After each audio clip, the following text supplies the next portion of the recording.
Hey guys, so I wanted to just chat a little bit to the backdrop of me working on some art. If you want to see how the art turns out, feel free to skip to the end of the video. I just wanted to talk a little bit about the topic of why do we hoard our creative projects?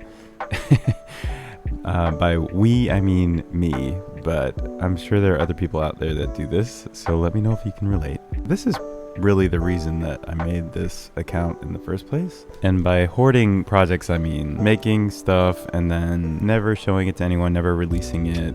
And I will add the caveat right now that not everything is meant to be released. Some things are just for us, some things are for our own therapy or just the fun of making them, and it doesn't need to be shared. But some things we intended to share, and then for whatever reason, we just never do. This is something I've done a lot over the years. So I just wanted to talk about it a little bit. Why do I want to share things with other people?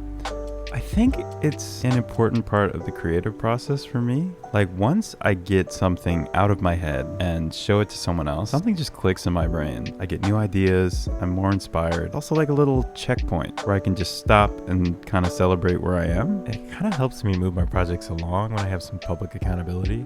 So over the past couple years, I haven't really felt the urge to share too much, which I think is fine. Last fall, I think it was October or November, I decided, okay, I want to start finishing some things.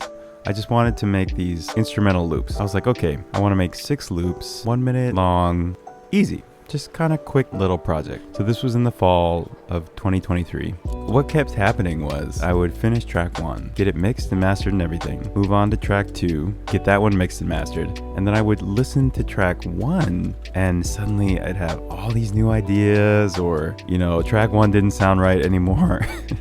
For whatever reason, I was like, okay, I gotta tweak track 1. And then I would finish tweaking track 1, and then track 2 now sounded crazy to me.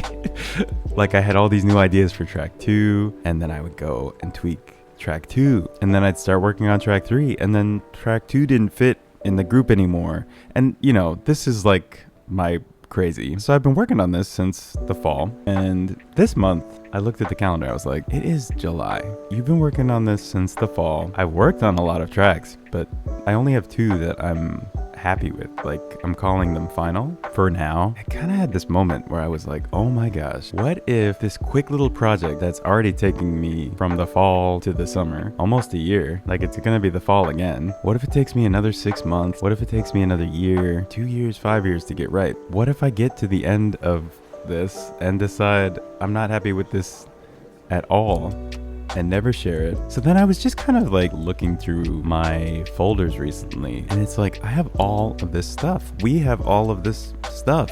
Anyone else who does this, we just hoard stuff. We just never share it. And I think there are a few reasons for this for me. And I'm not an expert on anything. Like, these are just my personal experiences and off the cuff thoughts. I think one reason we don't share them is because we outgrow them. We outgrow our projects very quickly sometimes. I think because we're in the trenches, we're learning while we're making, and by the time we get to the finished product, we've acquired a new skill. I think a lot of times we get to the end of the project and we're like, you know what? Now I know more than I did at the beginning of this, and I can do it better.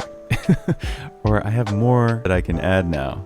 And then sometimes we outgrow it just because of life. We're living life, and some of the ideas we had in the piece of art are no longer where we are in our lives.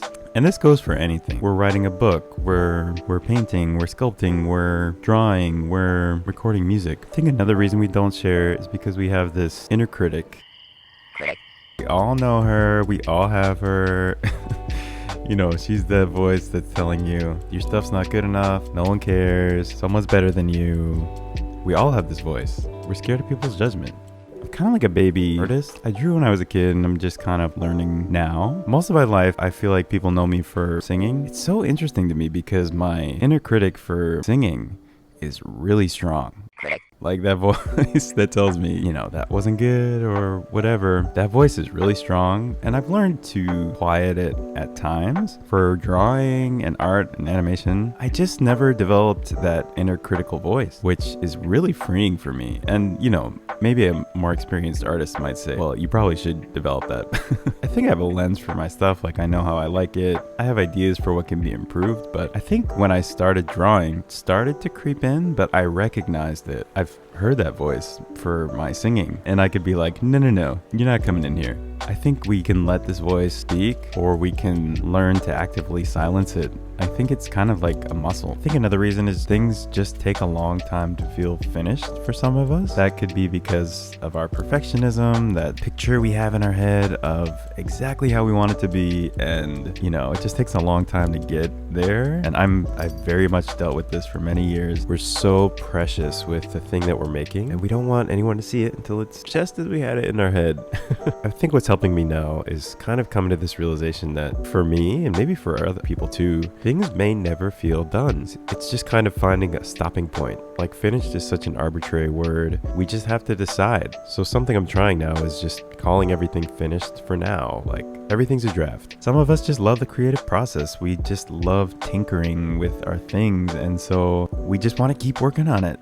We were at my friend Grace's house recently. I think Joey, her brother, was talking about how Star Wars, the original trilogy, has all these special editions. There are these versions with added scenes and songs and dances and all this crazy stuff. Even for something as culturally popular and epic as the original Star Wars, George Lucas, he didn't feel done with it. For some reason, he felt the need to go back to it and continue to add things, take out things, tinker with it. All this to say, I'm trying to get out of my hoarding right now. I'm working a little bit backwards and forward, trying to do kind of like a purge. My husband's really good at this in real life. Like, he goes through his closet every few months and he'll donate things he's no longer wearing. I feel like a lot of us have creative projects we're just hanging on to, and even though we're not using it, doesn't feel like us anymore or whatever, maybe someone can use it. My friend Janice always says art is a time machine, and I think it's so true. I think it works both ways. Like, sometimes we put things out that are present day us, and people may not discover it till the future, but art lives on forever. And who knows who will need it one day.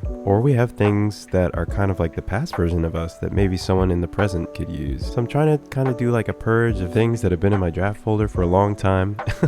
I'm sprucing a few of them up a little bit. Some of them I'm just gonna, kind of put out as they are. And moving forward, I just want to be less precious with whatever I'm working on. Now I have all kinds of ideas. I have some short-term projects that I'm wanting to get done now. I have some long-term projects that I want to work on. So I kind of want this account to feel a little more like an open workroom. And sometimes things will be a little more polished. Sometimes they'll be messy. I think we need that space to just be messy. Like, everything here is a draft. So that kind of just takes the pressure out for me. I already have other accounts where I can post things once they're finished. So I just needed a space to just work. Kind of trying to get ahead of myself before I outgrow the thing. It's kind of an experiment for me, so we'll see how it goes. Thank you for being here. You're honestly a big help. Just knowing that other people can see this is a big help for me. It kind of activates that sharing with other people switch in my brain. And I want us all to make our things. I feel like we have so many amazing ideas, and I've spent so many years just being in my head. If you're one of these people, maybe you have something that you've been trying or working on, a new skill, an old project, I would encourage you just to show it to someone. It doesn't have to be posted on the internet. Just show it to a safe person in your life. Your spouse, your sibling, your bestie, your partner, maybe even a stranger. I haven't used this, but there's also that close friends feature on Instagram now. You could just show it to a select group of people if you wanted to post it online. I've done things in the past like having a draft buddy, kind of like an accountability partner. You just send each other something. This is like a non-judgmental person in your life. Just send each other something. You don't even have to comment on it. You never know where it'll lead, and at least you're not just holding on to this thing. Like, what good is it doing, just sitting around? Maybe someone else can benefit from it. Maybe there are ways to refurbish and refresh old things to more reflect who we are today. And if you're one of these people who just never feels like they're done, maybe just try finding an arbitrary stopping point, an arbitrary deadline for yourself. You can just call it a checkpoint and just tell someone about your stopping point. For me, I had to tell more than one person because that's the only way it worked. I feel like I could weasel out of it if it was only one person. Maybe it's your birthday, maybe it's a holiday, maybe it's someone else's birthday and this is a gift for them. I've used the first day of each new season before. That's worked for me, like first day of summer, spring, fall, winter. And again, not everything is meant to be shared. There are some things that are just for us. But if you do have that urge to share, or maybe it's something you're working on, you feel stuck on, just try showing it to a safe person. You might be surprised what it does. At the end of the day, I just want us all to be kind to ourselves. I've spent many years beating myself up. So I'm trying to be kind to myself. And I want that for all of us. And make the things we want to make. Yeah, and I'd love to hear from other people if you have tricks you've used in the past for getting things closer to the finish line, or getting yourself motivated to share your thing. I'd love to hear. Maybe we can help each other kind of get out of our heads. I love thinking about creativity and productivity. I think our brains are so fascinating how they work differently. So yeah, thanks for listening to my ramble. Again, these are just my off-the-cuff thoughts. I guess I should talk about this artwork. So this is a family project. I told my mom I would try to get it done by the end of summer, so now gotta do it, or at least have a new version done. It's a story my grandpa tells about his childhood growing up next to a farm, and he has all these like mishaps. They're actually pretty funny stories, I think. So for my grandpa's birthday this year, my mom wrote the story down and she asked me to illustrate the book. I've never illustrated a book before, but I've always wanted to, so it's been super fun. There's like 16 pages of illustrations, so it's a lot. Sometimes my brain hurts working on it because there's so much decision making and new things, but I'm having so much fun. This is just one of the pages. It's supposed to be a children's book, so I'm not worried too much about getting the anatomy perfect. It's just kind of just cute and stylized. Things I'm thinking about, just adding little details to give it some context, like the salt and pepper shaker, the napkin. There's still a lot of things I need to clean up, but just kind of enjoying the progress and having fun with it. It's been a lot of fun. Hard, but a lot of fun. I think I'll post this current draft on my Tumblr if you want to check it out. The link for that is in my bio. And yeah, make your thing. Be kind to yourself. Peace out.